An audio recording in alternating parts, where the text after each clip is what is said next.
Hello everyone, this is Tim, and you're going to see a nice little cat shadow behind me. I thought that was kind of cool, so that's why I'm filming the video here. So this is going to be a video response to Roll for Your Fate, who asked the question, how do you keep the fun in GMing? While you're running a game, how do you stay engaged? How do you keep the energy level high? And at first I'm going to admit that I haven't always been able to do that. There's been a lot of times when I've got burned out, where I didn't have a lot of energy or excitement about a particular game, and that ended badly. So what I've learned mainly through trial and error is that for me, I tend to do best with systems that I don't really need to look up a lot of information, where I can improvise easily. There isn't really something in the rules that is a hindrance to improvising stuff off the fly. My cat wants to have a say in the video too. But yeah, just try to keep things as JDR30 said, Francois Letard, that you got to keep it simple. Keep it simple. You don't have to like focus or stress too much about things. Don't really have to reference the rules very much, especially if you know them inside and out. And just go with the flow. Just try to react and see things that are happening at the table, and just go from there. There's been talk about energy and trying to keep your energy levels high. And Nolinquisitor said that it's kind of cyclical. That there's a lot of things that are like that, where sometimes you'll have high energy, sometimes you'll have low energy. Sometimes you'll have high interest, and other times it'll be the opposite of that. So there's some ebb and flow to these things. So when you're at your low end, just understand that it's possible that it can swing back up again to where you're excited, where you have more energy. It might just be a bad time in your life, or there's all kinds of other factors that are figuring into things. So just understand that that's the nature of the beast, that you're going to have highs and lows, and don't beat yourself up when you have a bad session, or there's some problems with the campaign. It's not the end of the world. And I think for some of the times that I've given up on campaigns, where I've fumbled campaigns, if I just would have given them some time, if I would have talked through things with the players, maybe change things up, come at it from a different perspective, like the Runeslinger kind of mentioned at the beginning of his video response, that it would have worked out better, that it would have come back around, that you're going to have bad times in campaigns. But this also kind of points to the fact that long-running campaigns for a good many people are difficult to manage, difficult to maintain, difficult to keep the momentum going for that series of sessions, and have it make sense and be enjoyable consistently for everyone.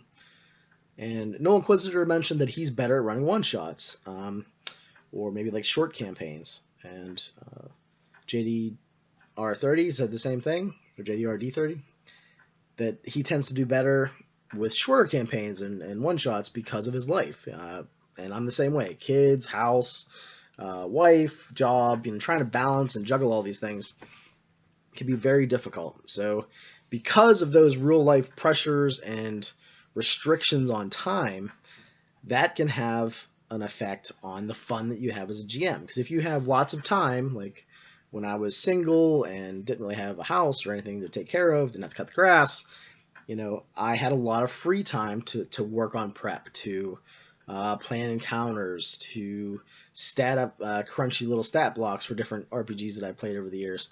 And these days I don't have that time, so that stress that comes about if I'm running a game like that and I don't have the time to prep really kind of saps my fun, saps the energy, and kind of becomes a hindrance to me running those types of games. So I tend to avoid those games, and these days I'm more of a setting guy. Like I tend to get excited about setting material, setting lore, but JDR, I have a hard time saying your name, man. Francois' video talked about how he doesn't like to be restricted by all this setting information, how very detailed settings like Tekkamol, Harn, etc. can kind of feel like shackles, that he doesn't want to have to study stuff before each session or between sessions. And settings like that, you definitely feel that pressure to do that, to know it inside and out. So I can definitely see in my history, because I tend to run settings like that, that can be stressful, that can be tough to keep up on things, and to have all that setting information bouncing around your head so that you can improvise within that setting easily. So yeah, that does give pressure. So maybe having more open settings, or settings that are created by the players and the GM as things progress, is better. If you find that you're stressed in that way. Also, as far as fun, everyone is different, and people find different things fun, or different things just appeal to them more or less. So you really have to know yourself. And the tricky thing about that is often we don't. We don't really know what we're into, what we like, until we try it, until we get in the thick of things. You're in the trench warfare, and you figure it out. Well, I'm doing this type of campaign right now, or this type of setting, or I'm using these kind of rules, and I was very excited about it at first, but now I'm realizing that as I'm playing, this really isn't for me. So you have to accept the fact that sometimes you won't know until it's too late. You're not going to know what really is fun for you until you try it and realize it's not. So in a lot of ways, it's about finding what you don't like, what is not fun for you via playing. Trial and error. You're gonna stumble into something, a big ambush. You're gonna step on a landmine, and things are gonna blow up in your face. There's gonna be body parts everywhere, and you're gonna be like, "Oh shit, I totally just messed that up." Well, now you know for next time. I'm not gonna run this system. I'm not gonna run that setting. I'm not gonna play in this way. I'm not gonna set the start of the campaign like this, or I'm not gonna focus on one character for stories, and then if that player doesn't show up, then everything's falls into a big pile of shambles and chaos and anarchy. So with a lot of these videos we make, at least for me, I feel like I've stumbled through things. Like I've learned things the hard way, and perhaps that's best. I don't know. That's the way I learned. So you really need to figure out what's fun for you, and often that is finding what is not fun.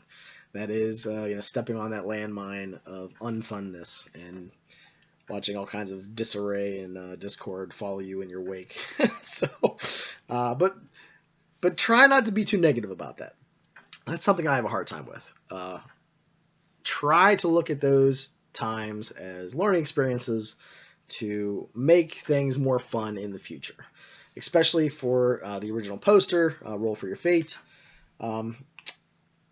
You've only been doing this for a couple years, so man, when I was only running games for a couple years, I was a train wreck. It was bad. I didn't have a lot of influence. I didn't have the internet. I didn't have all this knowledge that all these new players do these days. Opinions about everything, floating up here in the cloud. I didn't have any of that. So for us old timers, I feel old, I guess. We just had to do the best we could and figure it out as we went. And for some of us, I guess that meant like learning that the hobby wasn't for us, but that wasn't for me because I'm still here. I'm still putting out, video after crappy video. So yeah, as far as suggestions go, forgive yourself when you mess up. Just learn from your mistakes and try to make things more fun in the future.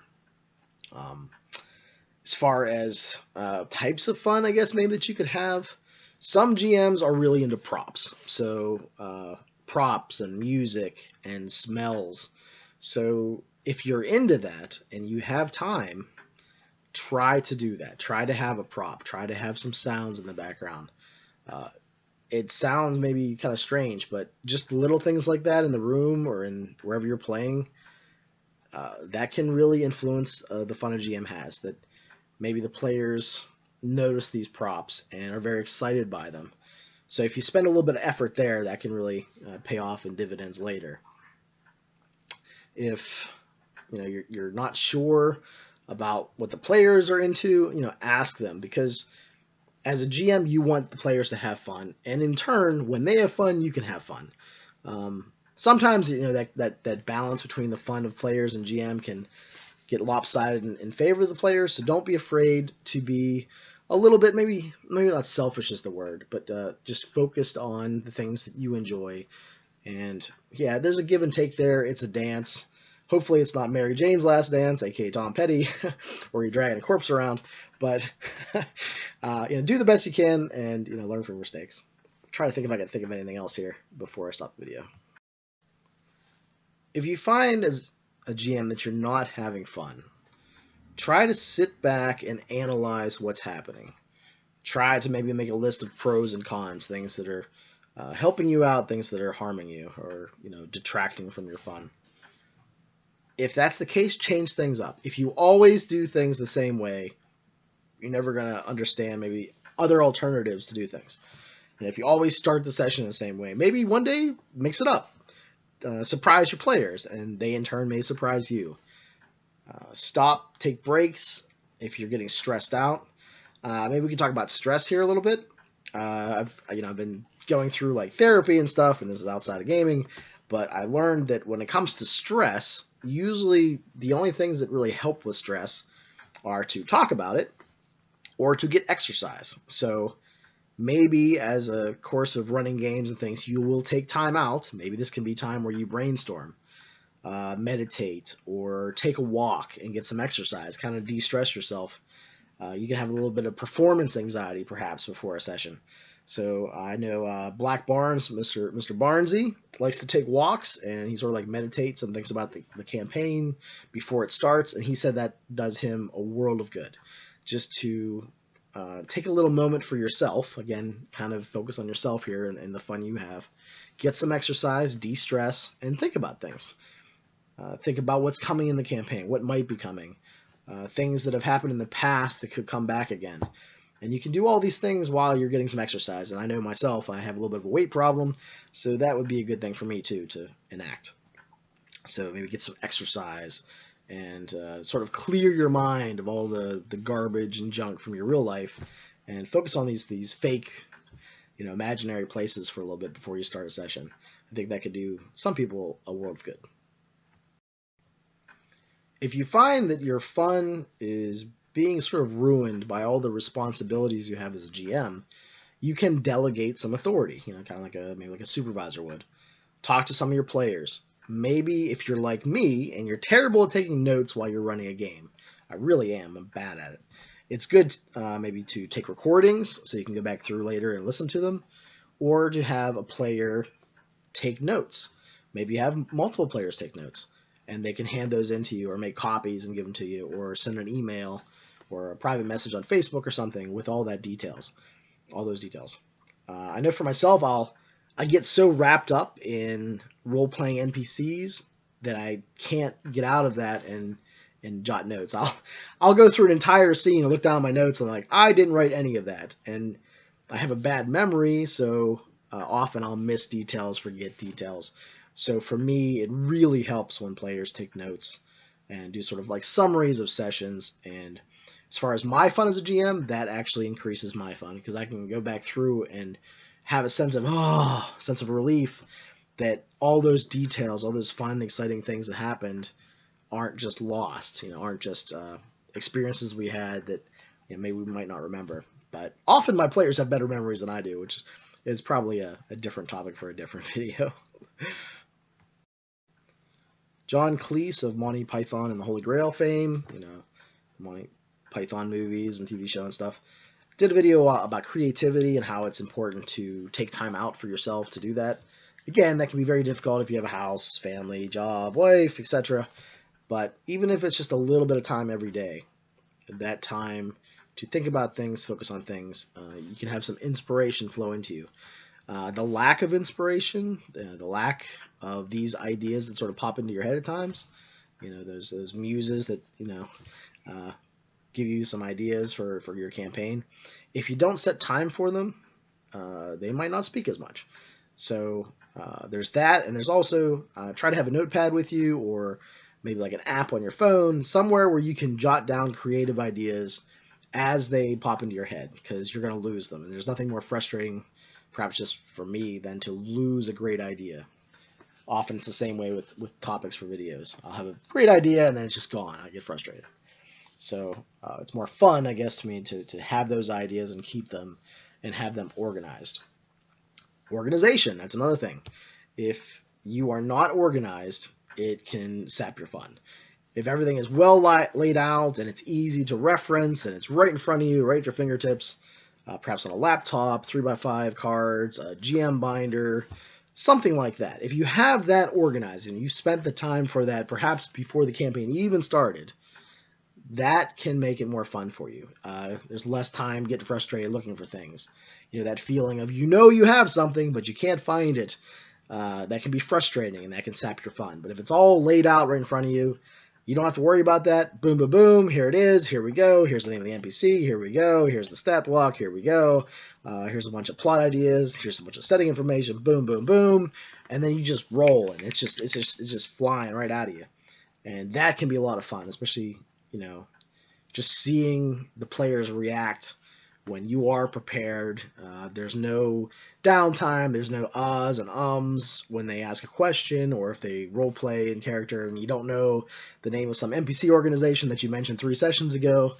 Maybe you have a tab for factions and groups all lined up and ready to go. So yeah, being prepared and having that all laid out is important. And here's another important thing: being organized on your table too. Not just necessarily you have all the information available, but there's different sections and different parts of the table space that are dedicated to certain things. Your dice are here. You have your binder over there. You have your books down here. You have a different book with some random charts that you want to use at some point over here. Being able to see it all out in front of you, know where everything is as far as the layout of piles of stuff. Maybe you have piles of NPC character sheets right there in a certain area. That's important as well, just knowing where everything is and being able to grab it at a moment's notice. So hopefully that gave you some ideas on how to have more fun. It's probably not as complete as some other videos. It's more rambly perhaps, but that's my little take on it, and I hope you enjoyed it, and I'll talk to you guys later.